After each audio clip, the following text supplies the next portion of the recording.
Okay, we are doing the 2-minute warning advanced test to see if the Smarties show indeed becomes a broadcast live situation here on our event page. It says it's live. Let's check. It's working. It looks like it is. We're having good luck with Hangouts right now. I'm really happy with that. And so if you happen to be here watching on time or a little bit early, I appreciate that and thank you very much. You just tuned in to Saturday Morning Marketing Smarties. And we are in our 1 year and 3 month mark with this show and completing that 1 year, 3 month landmark, which is pretty good. I think that we're doing all right with it, and hopefully that we'll be broadcasting it still when we come to 2017. But that's really all up to Google and the Google Plus people and the Hangouts. So we'll see. Hi, everybody. My name is Roland. I'm the host and the sponsor of Saturday Morning Marketing Smarties from R&D Hotline. If you have a question, call the hotline. And we have a special show. It's a part 2 of a series on SEO. And we're going to be focusing on local SEO, and we will tell you more about what the content of this show is going to be. It's going to be worthwhile. So with me today is, first of all, Karen V. Chin from San Francisco. Karen, say hi. Hi, Roland. Hi, everyone. I am so excited. I am a marketing specialist and social media engager, and I am looking so forward to part 2 in our discussion of local search optimization with Molly taking the helm. Yeah, I'm looking forward to this too because it promises to be very worthwhile. And thank you, Karen. And also, of course, with us is our Google lady, Molly Youngblood Geiger. Say hi, Molly, and tell us a little bit about yourself. Hey, Roland and Karen and everyone watching today. I'm excited about the show. My name is Molly Geiger. My agency is located in Jacksonville, Florida. The name is called Design Right For You. And yes, I'm very excited about today's show. We're talking about local search engine optimization. So a lot of businesses, they look for that local foot traffic, and that's what we're going to be talking about today. Okay. And there are a few things, precursors to the concept of local SEO that I would bring to mind if I were thinking about it. The first thing that comes to mind is that most search has to be focused on mobile. And so when we talk about SEO, SEO today is not the same as it was a few short years ago. And every year, every 6 months, every month, something new comes up and changes the landscape and the scenery so that we have to adjust. So your plan for SEO has to be flexible. It is not a set and forget concept. So once you get it set up, know in advance that you're going to be maintaining your SEO on an ongoing basis and monitoring and changing what you've established. So one of the first things, mobile first, but not only, and we move on from there. One of the facts that even in like 2014, Google was announcing that 50% of the people who do a local search wind up at a store the same day. The same day they do the search, they go shopping.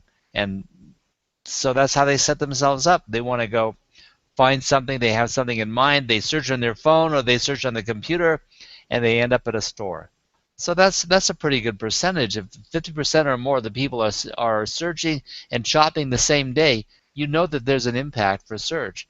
And so your presence on the internet cannot be static, cannot be unsupported, cannot be interwoven with all your platforms. It's got to be an overall web presence campaign. So it can't be a website and your SEO and set it, forget it. No, there's a lot more to it. So to introduce us to the concept of local SEO, Molly, I'm going to hand it over to you and you can take it away. Great, thanks, Roland. So to get started, when we look at our business and we look at our business online, we want to make sure it's optimized for search. So that's what we talked about last week in terms of organic search engine optimization. This week, what we're going to focus on is we're going to focus on local search engine optimization. And you're probably wondering, well, what's the difference between local search versus organic search? Well, the main difference is we're catering more to a local audience, meaning we optimize certain things on our website to where we attract local customers. One of the things I would actually add to this is the thing that a lot of people are now searching from their mobile device. Roland, are you still there? You went blank there on us. Anyways, one of the No, things I'm that here. is a local trend, I'm just making sure, a lot of people are using their smartphone. They're using this thing right here to do searches. They're using Google Now, which is Google's personal assistant, and they are doing searches like, I need a restaurant near me, or I need a restaurant by me, or I need a restaurant around me. So when we start using search terms like that, it means that they're looking for a local service provider or a local business. So one of the very first things that we want to consider whenever we're talking about local search engine optimization is picking the right website address. So some of you out there may already have a website address. Some of you may be thinking about starting up a website. So one of the things we want to bring into mind is, well, what do we want to include when we pick that domain name or website address? So one of the things that we want to consider is including, if possible, the type of business we're doing. Like, for example, if you're a restaurant or you're a salon or you do website design, you may want to consider actually including that in your website address somewhere. Something else to consider is whenever you're actually naming the titles to your pages is to include that service and your geolocation. So, for example, I'll just use myself. I do website design in Jacksonville, Florida. So for all intents and purposes, what I did when I named my title of my page was website design Jacksonville, Florida. Because when somebody does a search, guess what pops up? Those keywords. Those keywords are within the title of my page. So there's a good chance that if somebody types that search term, website design Jacksonville, Florida, my website's going to pop up, which is what I want to happen. I want people to land on that website. So from there, we want to examine other aspects. Molly, Yes. is there a character limit on the title? Actually, there is a character limit. For title tags, your character limit is 69 characters, and that includes spaces as well. So that's something, a really good point, Karen, that you brought up, that we want to make sure and stay within that character limit, so the fact that we don't get penalized. You know, I wanted to interject too. I'm always the principal guy talking about things around the statistics, and it's very important too when we consider local search. Some people don't know whether they should have a local search optimization or not, and I would interject that I think that local search is it's imperative regardless of whether you think it is or not, because if you live in a certain area, you can't really tell me that you couldn't go to a networking group and not pass out cards and benefit from that. And if that's the case, when you meet local people and you hand out your business card, if that's worth it to you, then you should have local optimization as well as an international, global outreach. You can do that if you want, but it's important probably, unless you're a massive corporation and just blast the world, it's very important to market to those around you and close to you. I have a question for you guys. I mean, I don't want to take up too much time, but this is one that I think that people would have a concern is that for a lot of our audience, there are independent contractors, or they're working from home. And so, Molly, what are your thoughts on, I know we talk about local optimization for, physical stores, right, for brick and mortar, but what about for, the solo entrepreneur who's working from home? How would you use search engine optimization to make sure that you pop up in search? Right. So I actually get that question very often, because a lot of startups or entrepreneurs, they do work from home. I work from home, for that matter. And one of the things that Google wants to be aware of is your location. And I know a lot of people have a concern, like, I don't know if I want to share my home address online. Just my experience, I've never had any issues. I've always used my home address as my business address. But if that is a concern of yours, you can use one of those UPS stores. You can use those locations. But even in terms of search, I don't advise that you do that, because it really is about the search engine, Google, knowing about your business, knowing, okay, this is their address, this is their phone number, this is their website, and making sure that you have all that information not only updated on search engines, but across local directories, business directories. That kind of goes into online reputation management, which is something we're going to talk about next week. But it's just very important for a business, even a small business, to make sure that all your information is correct in terms of, you know, what category are you in, what type of service or product do you offer. Those are all things that we want to take into account whenever we're talking about local search engine optimization. So going into the next part of the, I guess, the subject matter, we want to talk about the website structure for local search engines. So I was talking about earlier, like the title tag. We want to make sure and include information about where we are located geo. And so there's certain metadata that we can include on our website that will actually address that as well. You can actually find out what your longitude and latitude is. And I know this sounds crazy. You're like, why would a search engine care about my longitude and latitude? Well, it actually does. It wants to know specifically, this is the exact location where my business is at. And here's an interesting story. I actually learned this from one of the Google Partners Connect events that I host every quarter, which, by the way, there is an event coming up in about 3 weeks, so I'm really excited about it. But one of the examples that they used was there was a store, brick-and-mortar store, and they had actually used the incorrect URL. And what was happening is when people would go Google this particular business and they would get directions to it, it was actually delivering the user to the back of the store. So they were actually losing business because of the fact that their longitude and latitude was incorrect. And so it wasn't until a customer actually said, hey, I'm at the back of the store, I need to make this business owner aware of it. And so they actually drove to the front of the store, they went in and they said, hey, I Googled your business to get directions how to get here, and it took me to the back of your store. And so the business owner didn't even realize at that point that he was losing customers because of the fact that the directions on Google Maps was actually delivering customers to the back of the store. So obviously he went, corrected it, got the correct longitude, latitude, and things got better. But it's little things like that, little nuances and bits of information like that as a business owner we have to pay attention to. Those are the statistics that matter. Exactly. So, and I think that example right there is a really good example of a real live scenario where, a business owner, they thought, oh, I'm on Google Maps and I'm optimized for local and I'm just doing great, and didn't even realize that, hey, just because of a simple mistake with a number was causing him to lose business.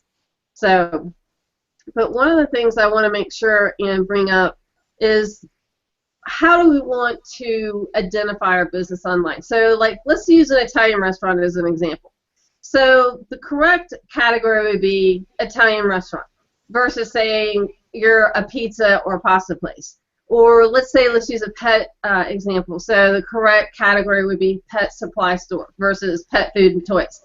So we have to be very, very specific when we categorize ourselves for search and local search, because we want to make sure that we're using the correct category, and we want to make sure that when the listing gets clicked, that it's delivering the user to the right information, because overall that's what Google's trying to do. They're trying to deliver a good user experience for people searching for your business, and one way we can do that is by local search engine optimization.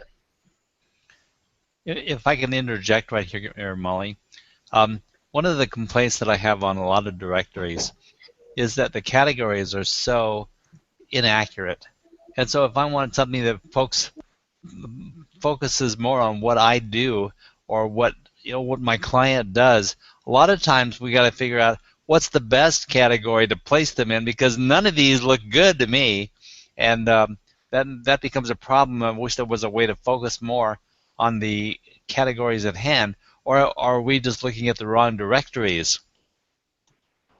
Yeah, that's actually a great point, Roland, because of the fact that, some of those categories may not exactly align with exactly what you're doing. I know I've experienced that myself when I've tried to claim some of my listings, because I do so many things that, website design is kind of a generic term for me. But I would say to that, just try and pick the category that, is closest to what it is you do. And then if there's a description or a place to list your services, then that's where I would actually dig deep and list all the specific things that your service does. So Molly, for Google, when you're talking about categories and listing them, is there where do you actually go to actually find these categories so you can kind of search? I know it's a long laundry list, but where do you actually go and find? Yeah, sure. So the first thing you're going to want to do is you're going to want to claim your Google My Business listing. Just go to Google and type Google My Business, and from there you just sign in using the account that you have, and then you create your business listing. And it's just like any other listing. You put the name of your company, location, phone number, fax number. You have the ability to upload pictures, which I strongly recommend. You also actually claim your listing when you do this. So what happens is once you've gone in and you've uploaded all your information, you will actually verify your business, and Google will send you a postcard. Now, that used to be able to where it would produce a snippet of code and you could put it on your web page. They've since ceased doing that.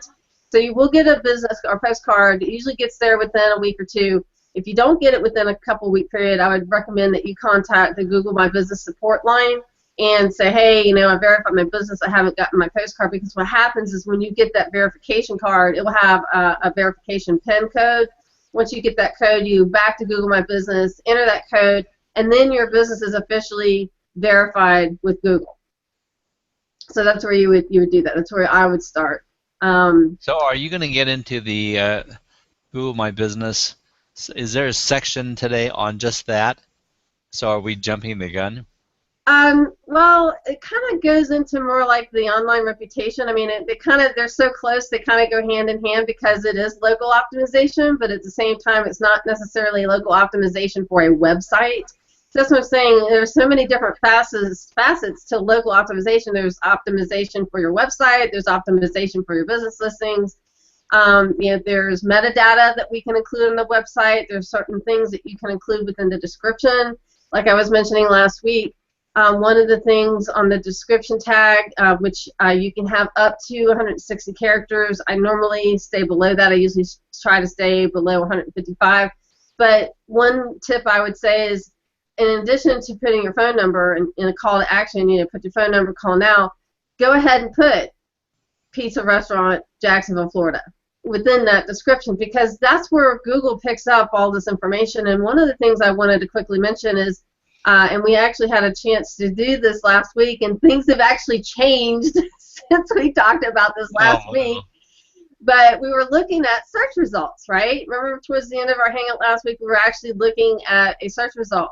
So I was talking about, the top, there were paid advertisements, and on the right-hand side, there were paid advertisements, and then we have the local snack pack, and then organic.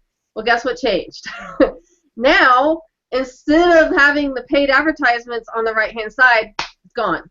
They only show 4 paid advertisements on a Google search result. And this just happened yesterday. So that is, I know, right?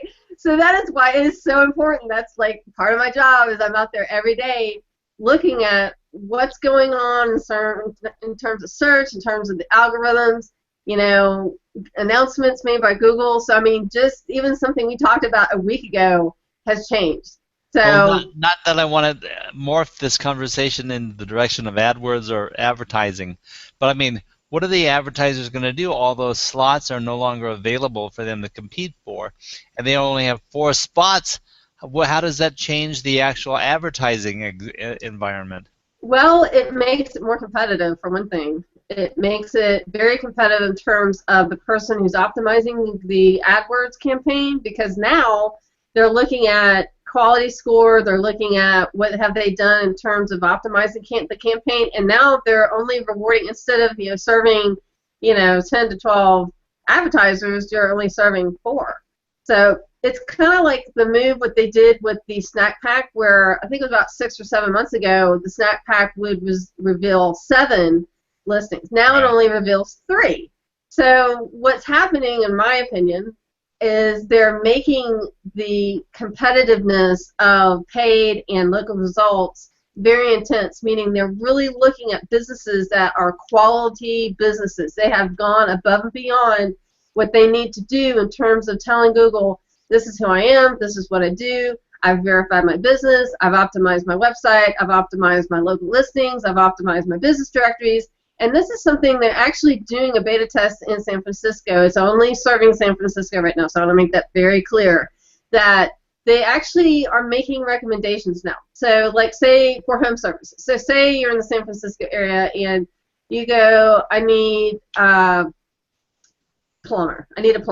So they're actually doing results, meaning, you know, like when you go to a website like Angie's List or Yelp or one of these websites where it will actually bring up a different list of providers in your area that perform that service or product, they actually will come up with a recommendation. So personally, what I think is happening is I think they're starting to use artificial intelligence to look at what somebody's searching for and then not only provide search results, but actually have the search engine think, and I use that term loosely, and produce a recommendation.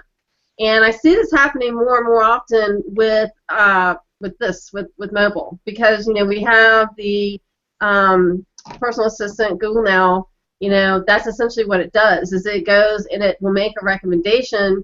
And what I actually see happening, and this is kind of a way out there, but I actually think in the future we're going to start seeing more search engine results from voice search versus somebody actually typing on a computer, because as the mobile environment develops, we get more and more and more searches coming from the mobile device, and that plays into local search engine optimization and the fact that people are using their mobile device more and more often. In fact, that's why they have a brand new web design platform called AMP. I'm just going to quickly just tell you what it is. It stands for Accelerated Mobile Pages.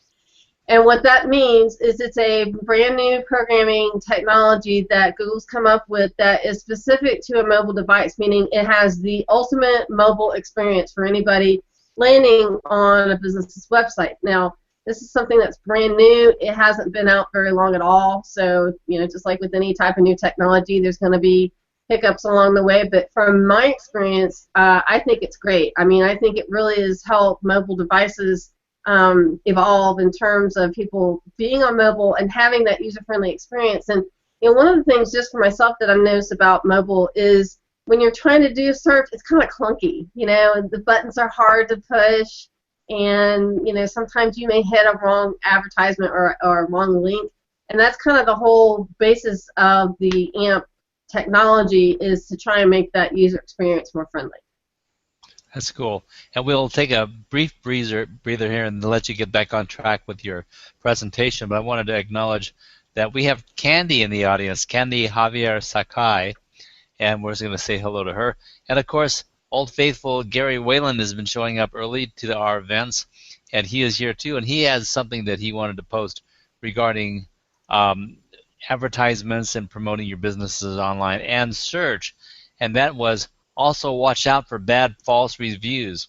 One of my favorite gas stations closed recently after someone, unnamed, said the clerks were not too bright. So I know that the reviews are a very important thing, and they can affect your flow through a clientele, and in this case actually got some station closed down.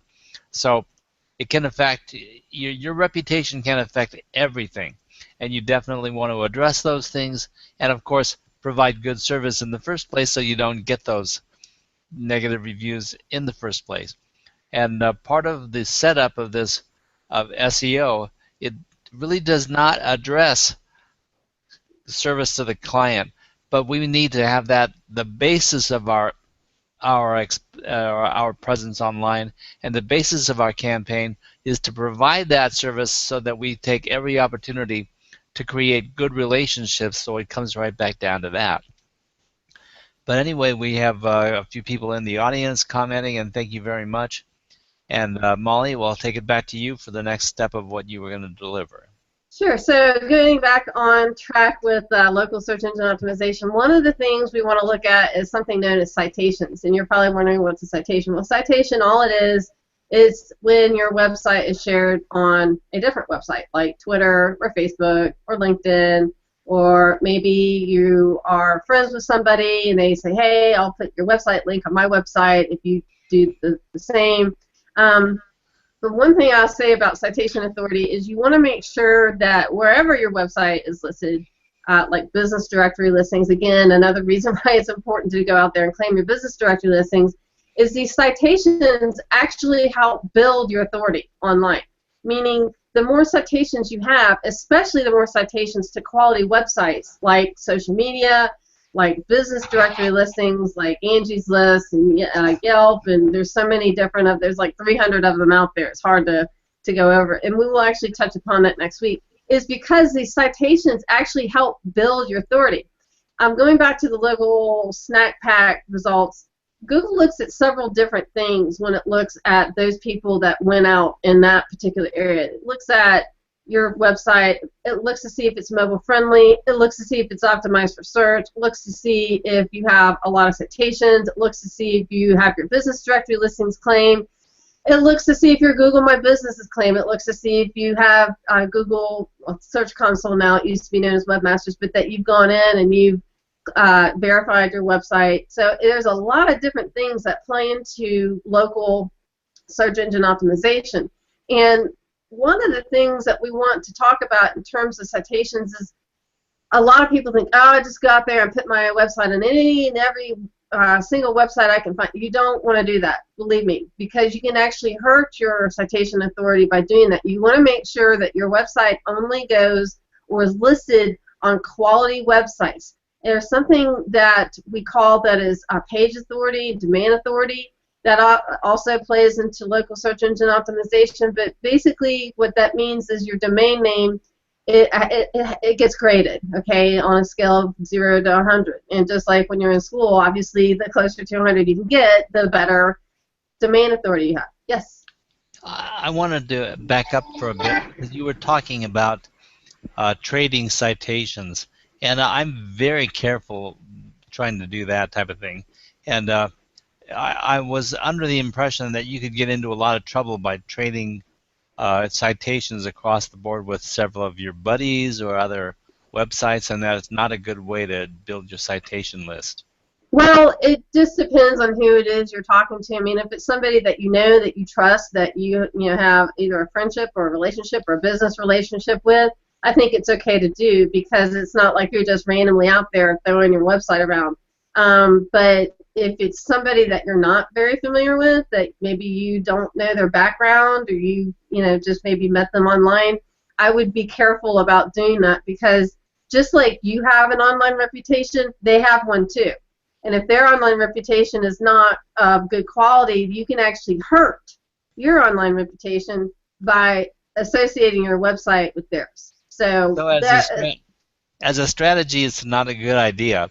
And I'm wondering if Google has a way of assessing that, so that if they look at your citations and they are all traded citations and all traded links, maybe they're going to sense that you are not as relevant as you want to be. Well, I think it goes back to quality.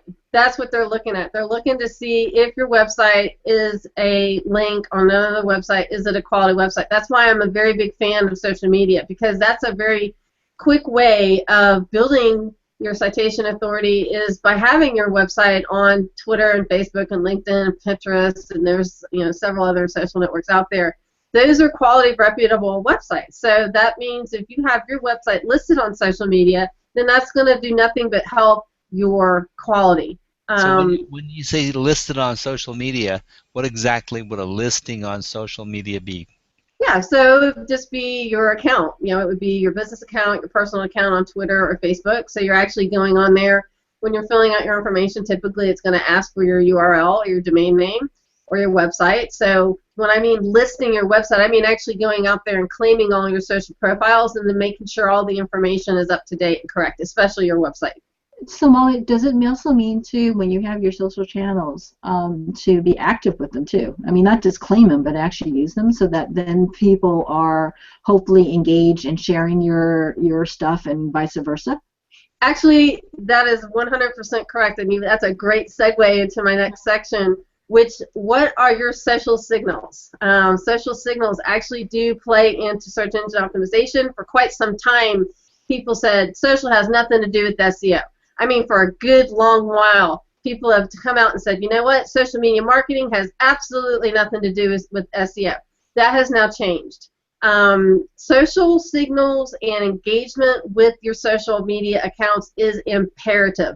Not only to engage with people that are on social media, but to actually be posting regularly. And not only posting, but posting quality content, meaning is it relevant to your business? Is it something that's going to help somebody? Is it a good article that maybe you've written up, or maybe you've come across some information that is worthy of resharing?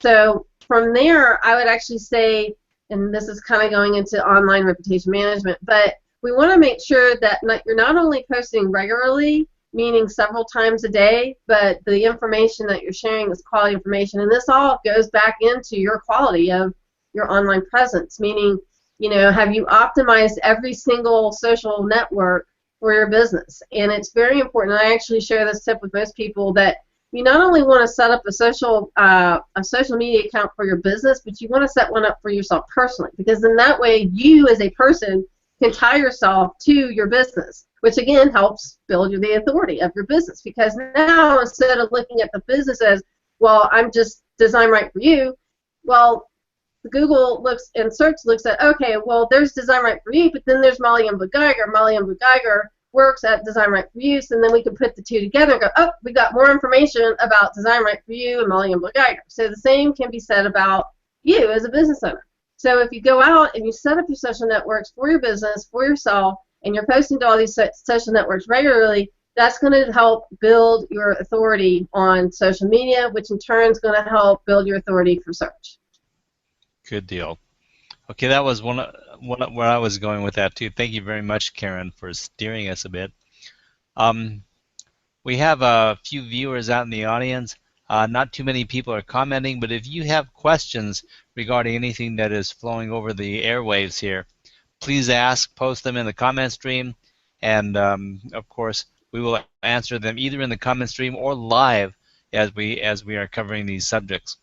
So basically we're dealing with a lot of critical little details. Is there any, like, we're halfway through the show, I'm wondering what the bullet points are that you will add to what you've been discussing. I think the things that are important, that the page SEO with the domain tags, I mean the domain name and the tags, and then you went on to citation authority and social signals, and all indicating that details matter. So in our last 30 minutes, we want to cover the most important things that you think should be included in that quadrant. Sure. So to add to what you just mentioned, the checklist that we're going over, I would actually add one other thing to help build your local optimization, which is using YouTube. YouTube and Google Plus, for that matter. You know, Google Plus is Google's social channel, so it only makes sense that if you're posting to Google Plus and you're including relevant keywords about your business, you know, whatever it is, product, services you offer, those posts to Google Plus actually get indexed. Again, it all goes back to building your authority and posting quality content. So one thing I've noticed that I've done a test on myself, that whenever I post on a certain subject, it actually gets indexed very quickly. And for a business owner that's on a budget, you don't have a lot of advertising dollars, that's a very powerful way to help build your authority and your reputation on Google Plus, is to just go out there and do a daily post. It's pretty simple. You know, you pick something, a product, a service that you offer, or maybe you come across an interesting article, but make sure and use formatting. I see this happen a lot of times, and people think, it's not really important if I format my text. I kind of think it is. I think, you know, when you do a title of a Google Plus post, it's important to bold it, you know, to make it stand out. And then, you know, in terms of maybe bullet points, or if there's something you want to add to it that you want to tell someone, you know, make sure and use italics. You know, make sure and format that post to where it's interesting for the user to read. And I've done a comparison, like I've done a post just plain text versus a post that had formatting, and by hands down, the formatted post caught my attention much more quickly. So another way we can help build our Molly? local... Yes. Molly? So does the formatting also work with mobile? So if you put a post up on Google Plus and it's formatted, does that also show up on mobile?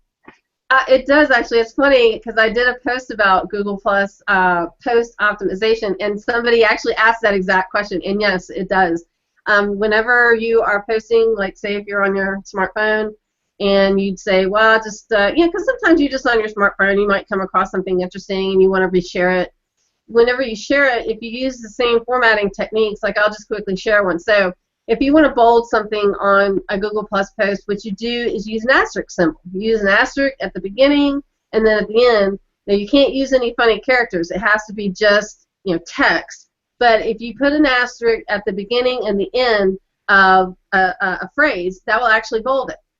Something else to know about formatting a Google Plus post is if you want it to look italicized, all you do is you just put an underscore. You put an underscore at the beginning and at the end of whatever it was you want to italicize. And then we have the strike through. The strike through is if you want to strike through something, you just use the dash symbol. You would use that before and at the end of whatever text that you want struck.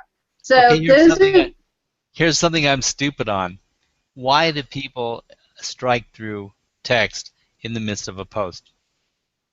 What is the intention and the interpretation of what we're reading?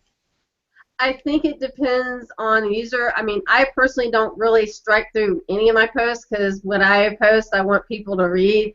But I think if somebody's trying to be funny or maybe they're just trying to get a point across that maybe whatever they're talking about is not very relevant, or maybe they're trying to hint, hey, this isn't very important, they would use the strike through to kind of, hit the point home.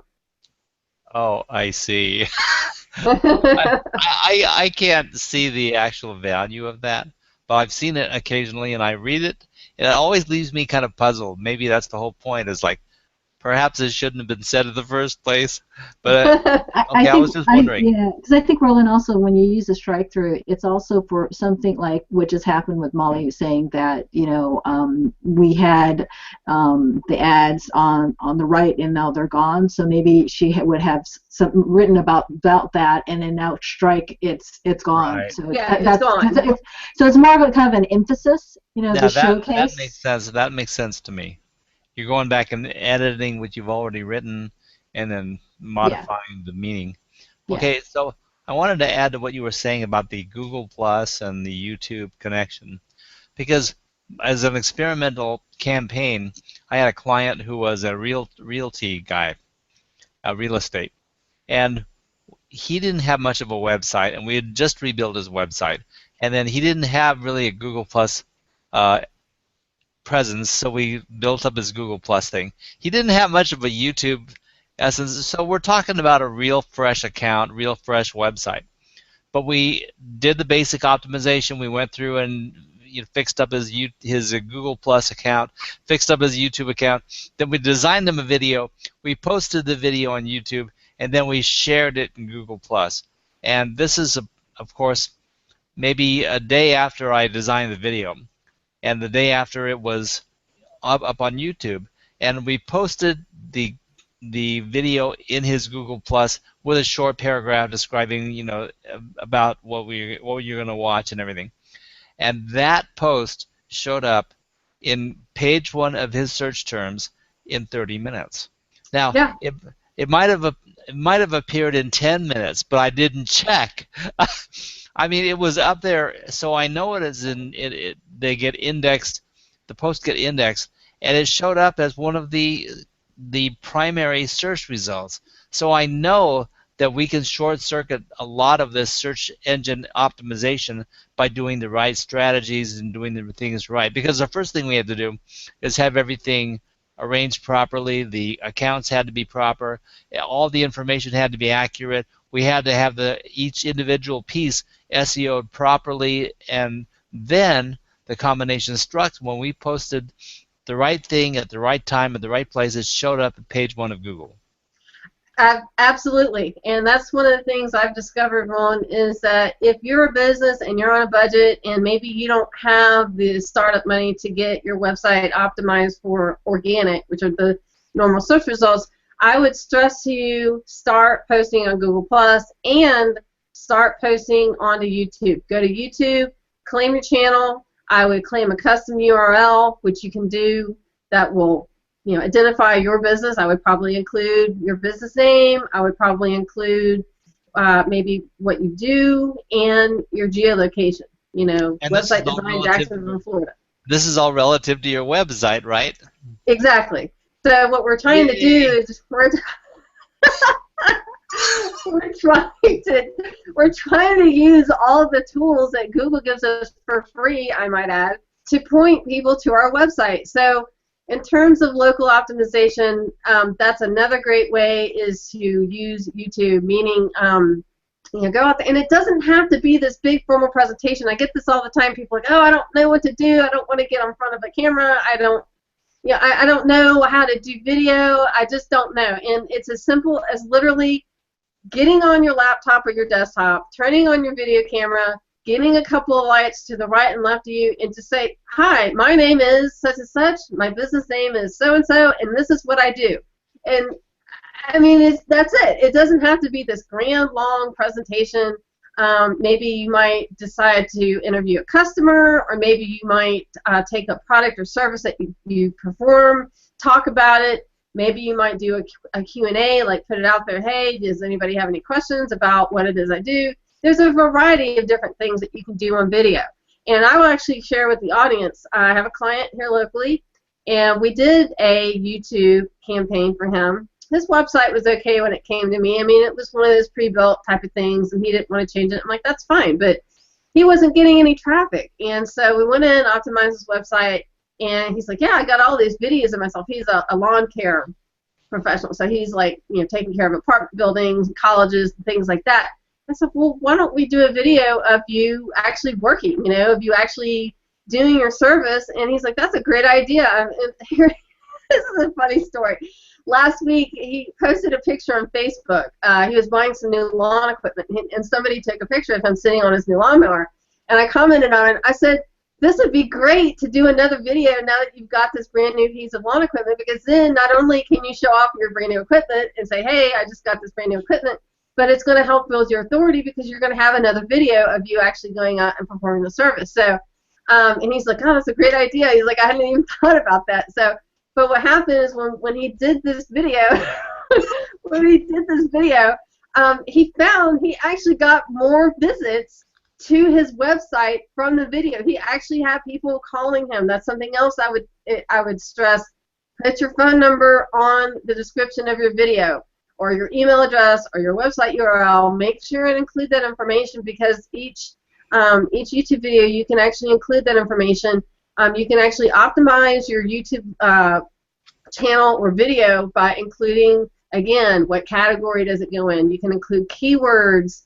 You can include information about your business, like your website, your phone number, your email address, call to actions, call me, email me, visit my website. These are all things that we want to remember whenever we're optimizing our videos, is we want to make sure and include as much information, because, again, going back to what Roland was saying about them getting indexed, they literally, within an hour, you can post a YouTube video to your channel, and if somebody types the search terms, like, for example, if you're a bakery, well, I would put, bakery, Jacksonville, Florida, within the title. And it's important to include those keywords in the title, because that is what Google is indexing. It's indexing what keywords are in that title. And I don't necessarily mean keywords like the actual keywords that you would do, but the actual title of the video. Make sure, I would even say include your phone number in the title. So that way when somebody types your particular service in your area, bakery, Jacksonville, Florida, when Google looks at that video and it sees bakery, Jacksonville, Florida, bam, it's automatically to match, and it's going to pull your video up.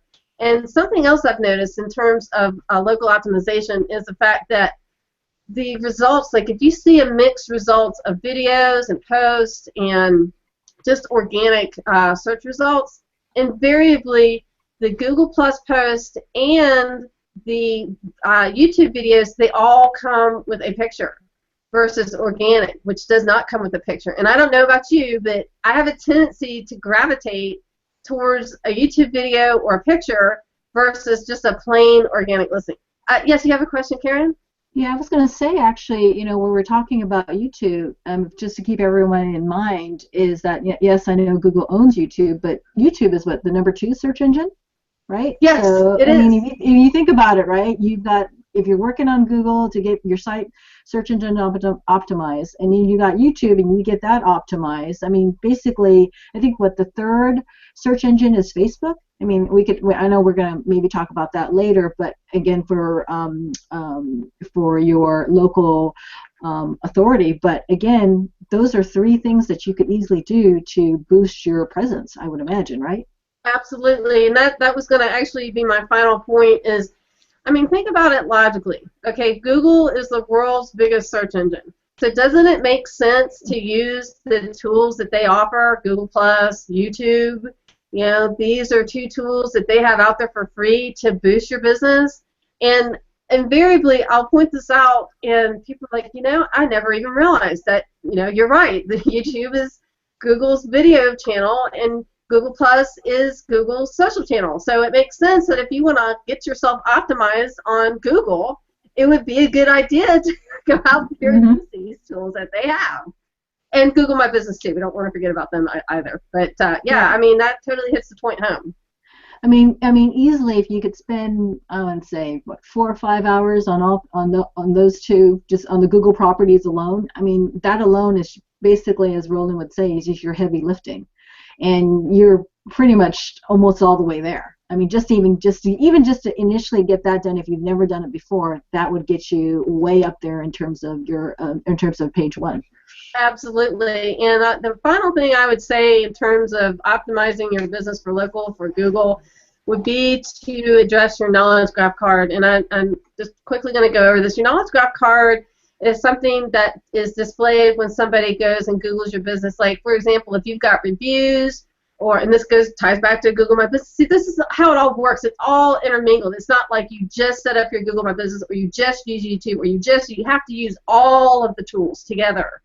So when we look at a knowledge graph card, we're looking at usually the name of the business, their location, any pictures that they've uploaded to their Google My Business. Again, that's why I suggest you upload pictures to your Google My Business. And it's going to include reviews. Again, going back to what Roland was saying about reviews, super important. Now, here's the thing about reviews that I hear a lot often. I'll say, well, do you have any reviews of your business? Oh, yeah, I've got a ton of reviews on my website. Well, here's the thing. Google doesn't look at the reviews on your website. Google looks at the reviews on Google My Business. So, in essence, those reviews on your website are invisible to Google, meaning they don't even acknowledge that they're even there. Now, if you were to say to go back to those customers that have left a review on your website and say, hey, I'm starting my Google campaign, I'm trying to get my website optimized for local, and I was wondering if you'd do me a favor. If you go to my Google review page and leave the same review that you left, or not the same review, but leave a review of your experience with my business on Google My Business, or just on your Google account. Now, it does take a little effort because they obviously have to sign into Google to make the review, but it's worth the effort because if you're able to take and build your reviews, when you look at that knowledge graph card, those reviews are right there. Same for your Google My Business listing. If somebody's looking at your Google My Business listing, which actually ties into Google Maps and Google Plus, so that's why it's important. Again, we're talking about different strategies, but we're having to implement all of them at once. When you optimize your Google My Business, you're gonna appear on Google Plus and Google Maps. So meaning if somebody says they need directions to your business, well, it's actually going to pull those directions from your Google My Business. Again, going back to my earlier example about pinpointing, we want to make sure all that information is comprehensive. It's the same across the board, across your business listings, across Google Plus, Google My Business, all these different avenues, YouTube, to make sure that you are presenting your business as a quality, resourceful business that people can rely on to either get a map listing or a Google Plus listing or YouTube channel, and make sure you have that overall presence. Wow. It's been a running mouthful, so we're going to be summarizing some of these things and talking about a potential challenge that we might be nursing and coaxing along in concept, and may indeed invite people to take a challenge But before I go on, I wanted to mention that Bob Ingram summed up the strike-through concept, so I'm going to display this. I saw a strike-through as a change in something. Strike through the old term to help emphasize the new term. And that's a great way of expressing what we were talking about there. And I want to pat myself on the back with my single hand. The Internet Marketing Tripod, yay! I've been teaching this for over a couple of years now, and that's exactly one of the things that we narrowed it down to today. You don't have to do everything, but you have to do a few things right, and they could really make a difference. So as you've been talking today, I've been pulling out some terms that are very important, and the ones that I see stand out to me, and they're not by any means the only things that are important, but as far as I'm concerned, the things that I would emphasize in what I do. And that are, those things are the citation authority, acknowledging the social signals and the power of social media today, of course, YouTube and Google+, and then the knowledge graph card, and to remember the basic fundamental detail, the details matter. And if we can remember those things, we're going to do better with all of our presences, and what we do is going to make a difference in our online presence. So now, if we were going to wrap things up, or was there anything that you wanted to add, Molly, or any questions that you have, Karen? Sure. I mean, I would just kind of wrap things up and say, oh, you have a question, Karen. Go ahead.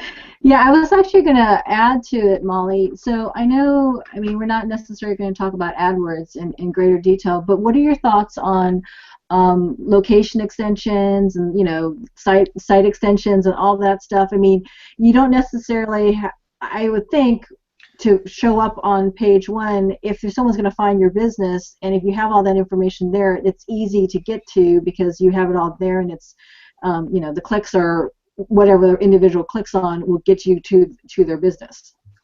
My opinion on that is if you are using a Google AdWords campaign, it is essential that you use extensions because of the fact, especially now that it's more competitive, the more information we can share, like reviews. There's a review extension, location extension, website extension.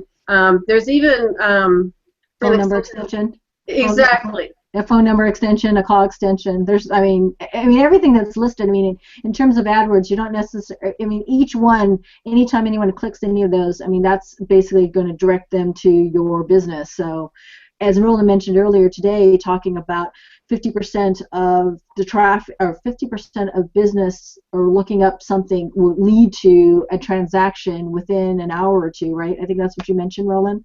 That it would be crazy not to, if you're going to have an AdWords campaign, not to have those things there, because that will basically lead them to your door. I think something that's important to explain briefly would be tell people what you mean by extensions. Sure. Do you want to take this, Karen? Or? No, go ahead. You were going to. Okay. Well, I mean, when you have a Google AdWords campaign, there's a section within the campaign that you can actually go program information about the business, like a phone number, a website. If you want to enable reviews to be shown, which I actually strongly recommend because it visually, when you look at an AdWords ad that displays reviews, well, it shows the little star. So right there, you've got kind of a visual connection. So I'm a big fan of using the reviews extension. Plus, there's another opportunity for somebody to go make a review about your business. So, but yeah, it's just something we set up when we're setting up an AdWords campaign, that there are different tools that we can use depending on what we're trying to accomplish with the campaign. It's like adding extensions or like an app to your phone. It's another add-on that extends the functionality and your abilities to do more things. Yeah, I mean it's like it doesn't cost you anything to add the extensions. You could have 6, 7, 8 of them. It doesn't necessarily mean that Google's not going to show all the extension all at once, but ones that are more popular will be more prone to show up. And of course, if you add your location and your phone number and your site, you really want to have that information there so that if someone does really want to reach you, they can get a hold of you, and you don't have to have that individual then type and try to figure out where you are. It's just like one click away. And this is primarily through the AdWords concept. Yes. Yes. Yeah. Okay. This is Wanted to through make people that who are clear. running AdWord campaigns. Otherwise, if people were not running AdWords campaigns, they're going to go, what the heck are they talking about? So I just wanted to make sure that you know, a lot of what we dealt with today was SEO stuff, which doesn't necessarily have anything to do with AdWords, even though the treatment of how you approach AdWords contains a lot of SEO Well, functionality. I mean, a lot of knowledge. yeah. Well, actually, Roland, in terms of when you do search, those are when those AdWords ads come up, especially for search, and that's why you really want to have those extensions working.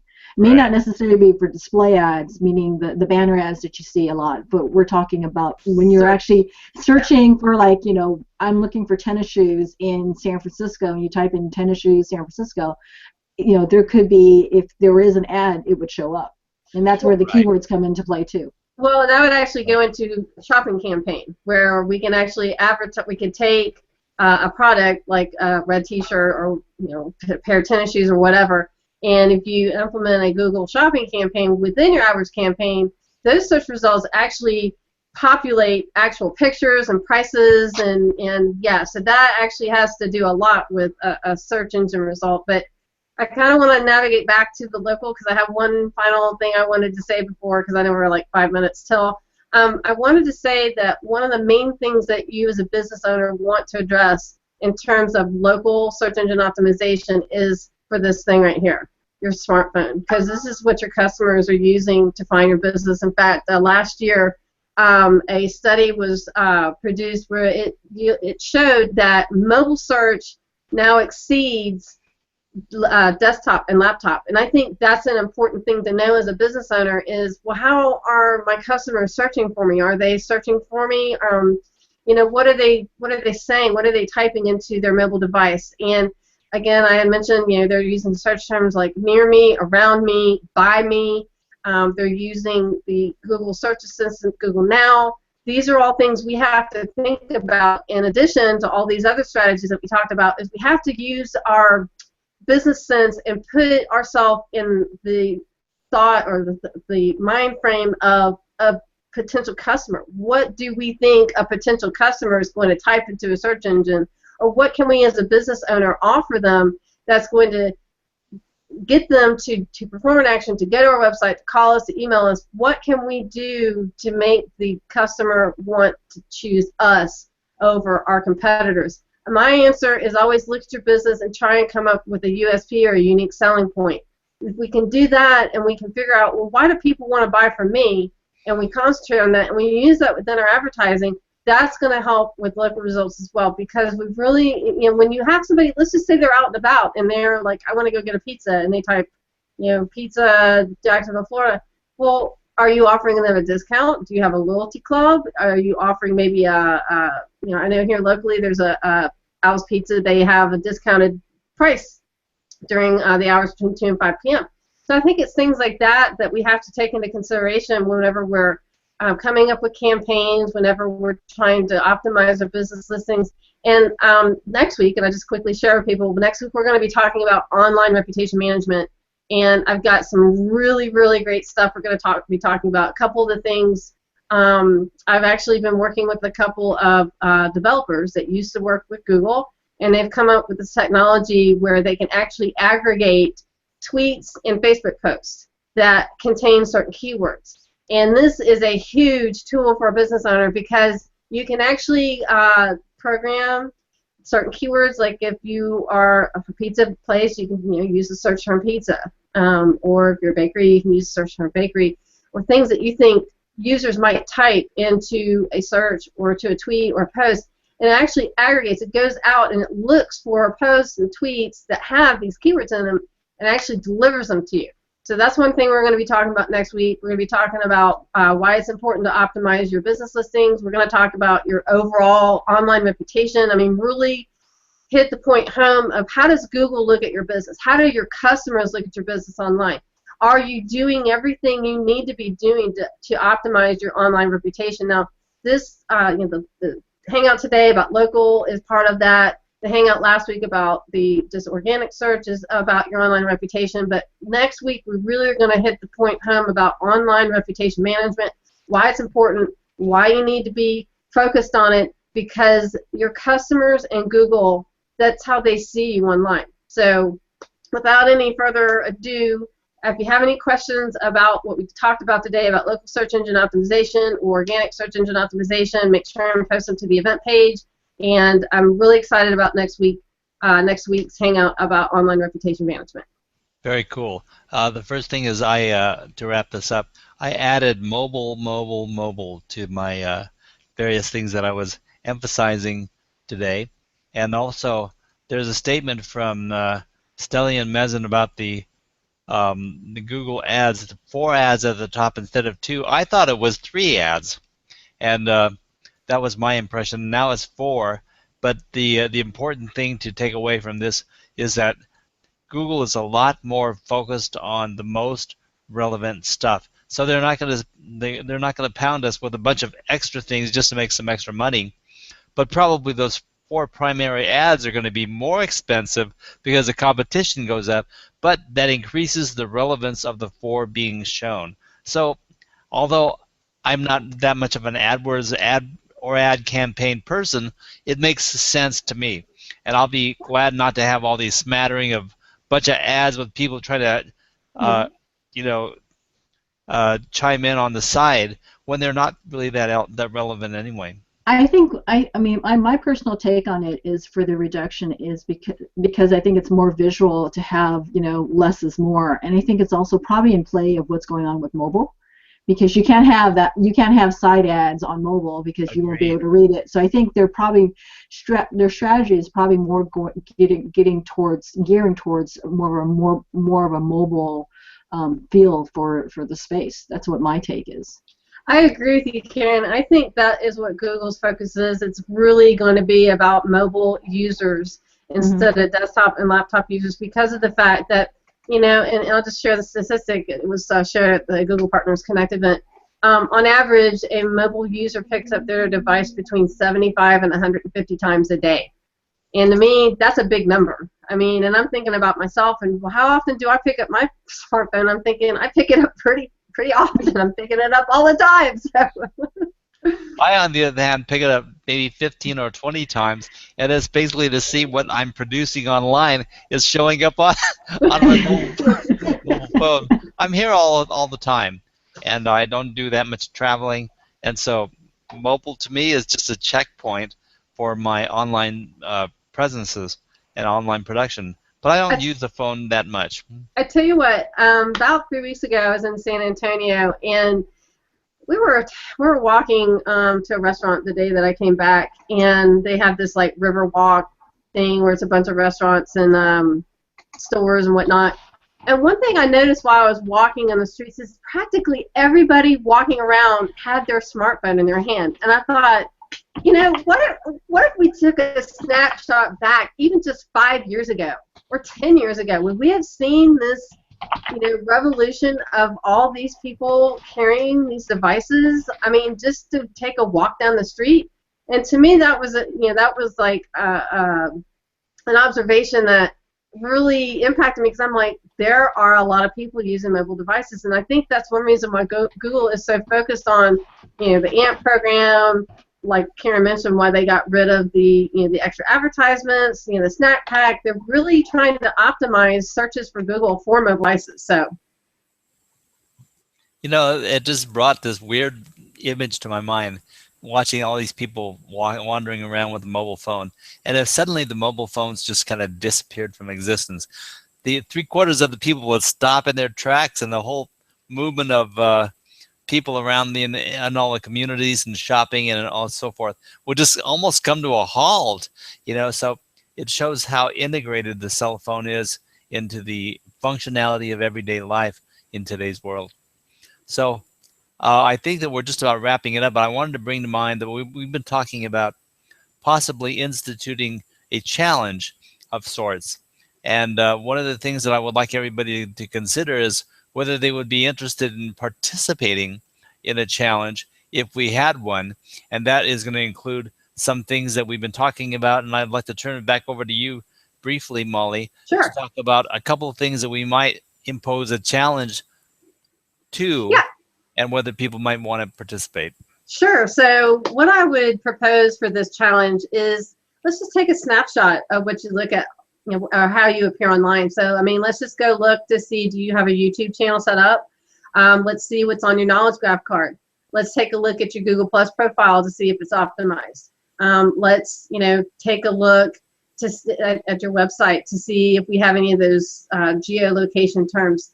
And you're thinking, wow, this sounds like a lot, but really, if you think about it, it only takes a few minutes to go look at your YouTube channel, or to go look at your Google Plus page, or to just look at a search result. If you just go Google your business name, well, what shows up? So that's actually a service or something I do. It's not necessarily a service, but it's a courtesy that I do for my clients. Is I go do that for them. I go take a look to see, are they on YouTube? Are they on Google Plus? Are they what's going on with their knowledge graph? Do they have their Google My Business? That's something else I would include. And, just to see, well, what's going on online. And then we actually have a report. It's called an online reputation review. It's totally free. And just take a snapshot of your business and see how you look across Google. Yeah. So anyway, we could list a half a dozen things that are really, really important to consider. And the challenge exactly would be what? That's what we can actually talk about. Well, in addition to online reputation management, we can actually, during the Hangout, have a form. And I actually have a form already written where you just go and you go to YouTube and type your business name, or you go to Google Plus and you type your business name, or you go see if you have your Google My Business listing claim, or go to a Google search result and just type your business name. It really only takes a few minutes. And it's something I absolutely can outline, and we can have it ready for our show next week. So the challenge itself will be to check these checkpoints and see what your own self-report is on how good you are right now. Exactly. And if nothing else, it's going to give you a view of what you need to attend to fix these things or make them shine so they make positive influence on your own online presence.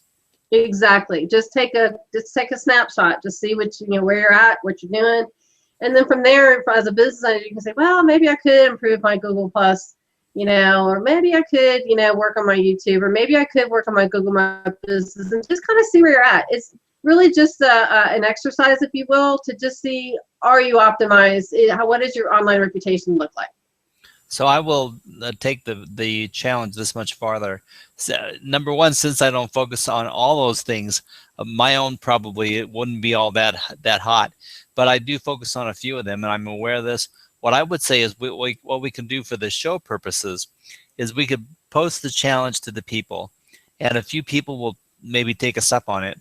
And those that think that they did pretty well, I will actually, vet them in advance, but consider having them on the show so they can show exactly what their presence did. So you'll get a little plug for your business, and we will get a good example of some people who have actually a good layout of online presence.